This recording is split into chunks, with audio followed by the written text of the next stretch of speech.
Hola, antes de comenzar el episodio me gustaría recordarte que he publicado 3 libros. El primero se llama Computación y Programación Funcional, que fue publicado en 2021 y es un libro que trata la programación funcional desde un punto de vista teórico y práctico.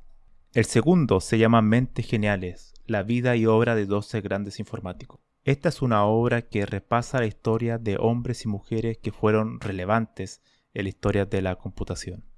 Y el último, el más reciente, se llama Principios de Programación, donde explico una nueva forma de entender la programación a través de 8 conceptos. Todos estos libros se pueden encontrar en librerías en España o en Amazon, y también en Latinoamérica se puede encontrar a través de Mercado Libre y Busca Libre. Para más detalles pueden visitar mi sitio web camilochacon.com. Bienvenidos a este nuevo episodio en el cual trataré sobre números aleatorios, en qué categorías están divididos, cómo se generan y por qué son importantes en la informática. Desde ya les deseo que pasen unas felices fiestas y no se olviden suscribirse a este podcast. Como muchos ya saben, cuando uno es programador tiene que convivir con la generación de números aleatorios. Algunas áreas en particular son más propensas a tener que usarlos y en otros casos muchos nunca lo ocupan. Pero es verdad que siempre están presentes en cualquier tipo de sistema, sobre todo de diseño de algoritmos científicos, aparecen los números aleatorios. Y cuando uno habla de números aleatorios, el término correcto vendría siendo decir generadores de números aleatorios, porque al final de todo, lo que hace este tipo de algoritmo es generar una secuencia de números aleatorios. Pero cuando hablamos de generar una secuencia de números aleatorios, principalmente tenemos dos categorías. Una son los pseudo números aleatorios y la otra son los verdaderos números aleatorios. Aunque este verdadero, claro, lo pongo entre comillas, ya lo explicaré después. Entonces, lo que tendemos siempre a utilizar cuando estamos programando son los pseudo números aleatorios, que es esta generación de una secuencia a través de un algoritmo determinista, es decir, la secuencia viene dada desde una condición de partida ya preexistente. Por lo tanto, si esa condición de partida se repite, la misma secuencia se va a generar, ¿no? Son generados ya sea a través de software o a través de algún hardware digital. Entonces estos son los que generalmente uno utiliza en el día a día. Por lo mismo, ese número aleatorio no es tan fiable, ¿no? Ya que al ser un algoritmo determinista, no es totalmente aleatorio, no es totalmente azaroso, ¿no? O sea, no puede simular correctamente o de la mejor manera posible eventos de la naturaleza, por ejemplo. Por otro lado, están los verdaderos generadores de números aleatorios, y ponía entre comillas el verdadero porque claro, son más fiables, pero no es. También hay de distinto tipo y ahí entra en juego el hardware. Aquí ya es indispensable tener un hardware que pueda, por ejemplo, detectar el ruido del ambiente a través de alguna fuente de entropía, que esto se puede hacer a través, por ejemplo, de estos dispositivos como los osciladores de anillo, que tienen distintas puertas lógicas que hacen más variables las operaciones, o sea, va generando una especie de aleatoriedad a través de lo que va detectando el oscilador.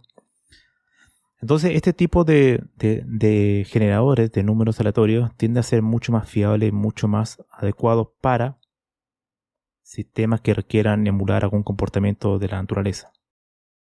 Y no pueden ser generados estos verdaderos generadores de números aleatorios a través simplemente de un algoritmo, ¿no? O sea, tiene que tener la parte de hardware integrada para poder convertir, una vez que el hardware detecta algún ruido ambiente, poder transformar eso en dígitos, ¿no? O sea, en valores binarios en este caso. Eso, claro, en algunos comentan que puede ser un poco más lento que los generadores, los pseudo generadores de números aleatorios que son 100% algorítmicos. software sin necesidad de tener hardware, aunque también hay de hardware, ¿no? Pero por lo general, cuando uno habla de pseudo generadores de números aleatorios, estamos hablando de algoritmos determinísticos. Ahora, hay de muchas categorías también, ¿no? Y dentro de esa categoría de pseudo generadores de números aleatorios tenemos una categoría que tiene que ver en particular con la criptografía. Por ejemplo, hay distintos tipos de algoritmos que poseen una mayor seguridad que otros. En este caso vendría siendo el tema de cuán difícil es predecir una secuencia de números. O sea, yo puedo generar números aleatorios, pero no todos tienen la misma capacidad o no existe la misma facilidad para predecir cada uno de ellos. Hay secuencias que son mucho más complejas de predecir que otras. Y en este caso, cuando son mucho más complejas de predecir, entramos ya en pseudo generadores de números aleatorios para el área de criptografía, que en ese caso son muy, muy relevantes. Ahora, en estas dos categorías que tenemos, uno entonces se puede preguntar, bueno, ¿por qué son importantes los números aleatorios? Primero, como ya lo había mencionado antes, por las simulaciones. Todo el tema de la computación científica tiene que ver con simulaciones del mundo real. Temas como el clima, temas como una situación o algún comportamiento biológico, reacciones químicas, etc. Bueno, también todo el tema de la física. Entonces, todo ese tipo de cuestiones requieren en algunos casos ciertos componente evento azaroso. Por ello es muy importante la generación de números aleatorios. En esos casos muchos de esos científicos ocupan, claro, los verdaderos, los generadores de números aleatorios. Pero por ejemplo en otras áreas que no tienen que ver particularmente con la simulación, por ejemplo el tema de los algoritmos de aproximación para tratar problemas que son NP, bastante complejos computacionalmente hablando, entramos en el desarrollo de heurísticas. Y en el tema de las heurísticas, a intentar crear decisiones que tiene que decidir el algoritmo internamente, uno intenta en algunas partes de ese algoritmo evitar cierto comportamiento determinista. Por tanto, uno quiere tratar de alternar diversas opciones según algún número aleatorio que se generó en esa iteración, por ejemplo. En esos casos, tener un número, por ejemplo, una secuencia de números de pseudo números aleatorios es suficiente, y de hecho uno después lo puede replicar. Porque cuando uno genera una pseudo secuencia de números aleatorios, uno tiene una semilla, lo vendría siendo como un valor entero, numérico, que te permite replicar, que vendría siendo la condición de partida de esta secuencia. Si uno le da una semilla de valor 1, uno después se va a dar cuenta que cada vez que uno invoque el valor aleatorio, el random, va a generar la misma secuencia.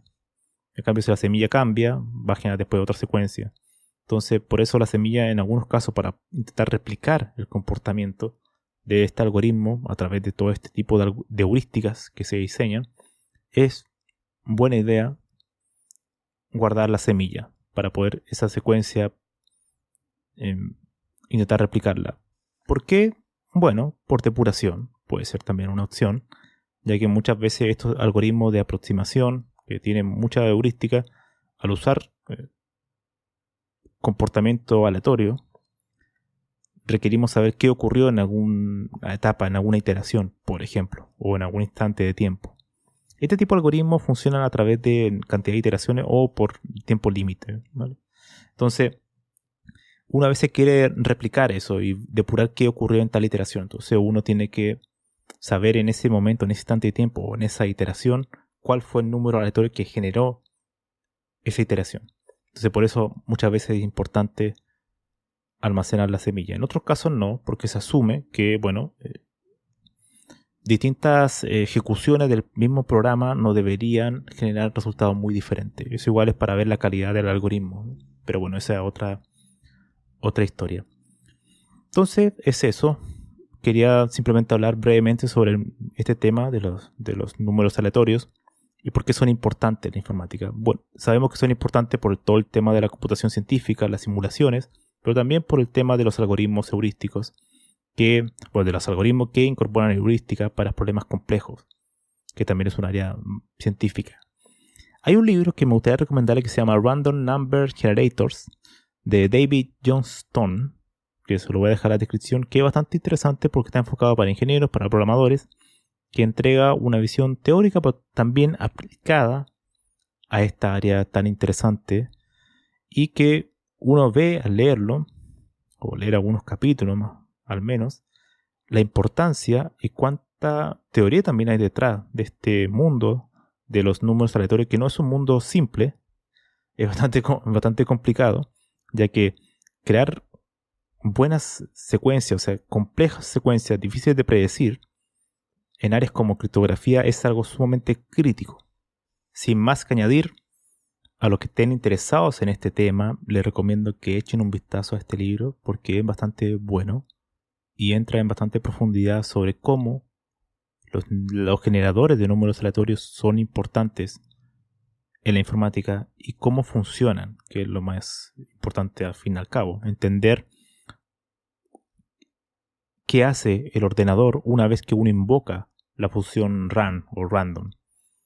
Y ahí uno comprende todas las cosas que ocurren por debajo, los algoritmos que existen para este tipo de generadores y cómo la integración del hardware con el software pueden crear mejores números aleatorios, una mejor secuencia de números aleatorios que nos permita al fin y al cabo simular o crear un comportamiento mucho más no determinístico a través de un dispositivo que es determinístico como es un ordenador.